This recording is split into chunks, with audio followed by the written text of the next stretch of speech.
सभी भद्र पुरुषों, मातृशक्ति एवं प्यारे बच्चों को सादर नमस्ते जी।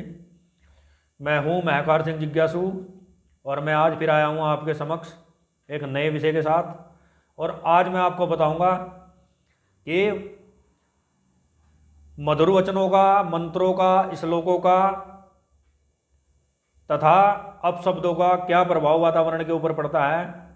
आज मैं इस विषय पर चर्चा करूंगा। जैसा कि आप सभी जानते हैं, ध्वनि एक तरंग है और जो हमारे मुख से जो शब्द निकलते हैं वह वातावरण में, अंतरिक्ष तक जाते हैं। तो जब हम मंत्रों का, सुवचनों का, मधुर वचनों का वादन करते हैं अपने मुख से, तो उसका एक पूरे वातावरण पर एक सकारात्मक प्रभाव पड़ता है। इसीलिए हमारे सत्य सनातन वैदिक धर्म में सुबह शाम यज्ञ, हवन, संध्या, ईश्वर स्तुति, उपासना आदि का विधान है।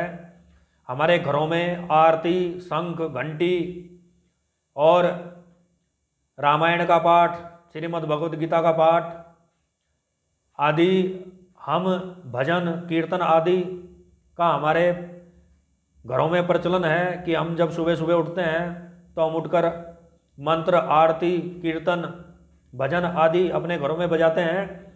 क्योंकि इससे, ऐसा करने से एक सकारात्मक ऊर्जा का वातावरण बनता है, वातावरण की शुद्धि होती है। यदि हम गाली गलौज, अपशब्द यदि हम कहें तो वह वातावरण में जाकर के दूषित करते हैं।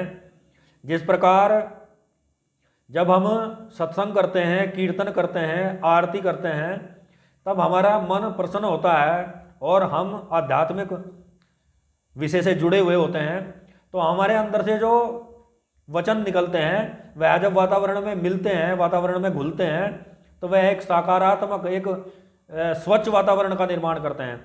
परंतु जब हम जब हम क्रोधित होते हैं और हम कटु वचन कहते हैं, अपशब्द कहते हैं, गाली गलौज करते हैं, तो उसका भी एक नकारात्मक प्रभाव वातावरण के ऊपर होता है और वह एक हिंसात्मक माहौल उत्पन्न करता है। जब हम किसी को कठोर वचन कहते हैं तो हमारे सामने वाला भी हमें पलट करके कठोर वचन ही कहता है। जब हम किसी को सुबह उठते ही नमस्ते जी करते हैं, राम राम जी करते हैं, सत श्री अकाल करते हैं, तो वह भी हमें उत्तर में एक अच्छा वचन बोलता है।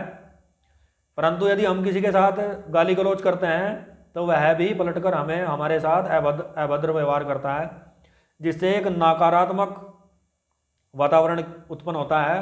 और जब हमें क्रोध आता है तो हमारा बीपी, हमारी बॉडी का टेम्परेचर तुरंत बढ़ जाता है और हमारी श्वासों के द्वारा, एक जो हमारे यहाँ एक कहावत है कि मुंह से अंगारे फेंक रहा है, मुंह से आग निकल रही है, तो वह सत्य है। हमारे वचन जब कटु होते हैं, कठोर होते हैं, अपशब्द होते हैं, गाली होती है उसमें, तो हमारे अंदर से एक नेगेटिव ऊर्जा का संचार होता है जो पूरे वातावरण को दूषित करती है। आपने सुना भी होगा कि वैज्ञानिक आज भी भगवान श्री कृष्ण के द्वारा कही गई श्रीमद् भगवद गीता को जो है उसका संकलन करने का अंतरिक्ष में प्रयास कर रहे हैं, क्योंकि वह ध्वनि आज भी ब्रह्मांड में घूम रही है। वह गीता का ज्ञान आज भी ब्रह्मांड में 5000 साल के बाद घूम रहा है। उसी प्रकार हमारे मुख से जो मंत्र निकलते हैं, जो श्लोक निकलते हैं, जो आरती निकलती है, जो भजन निकलते हैं, कीर्तन निकलते हैं, वह अंतरिक्ष में जाते हैं और वह वातावरण की शुद्धि करते हैं और एक सकारात्मक वातावरण बनाते हैं।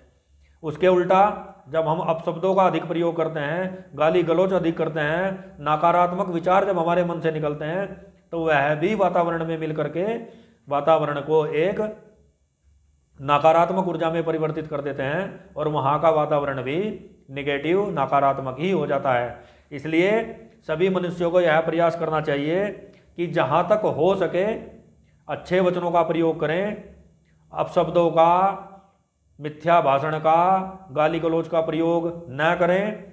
अपने मन से जब भी बोले मधुर वचन बोले, अच्छे वचन बोले, ताकि हमारे आसपास का वातावरण, हमारे आसपास का माहौल सकारात्मक रहे और एक साफ सुथरा वातावरण हम निर्मित कर सकें।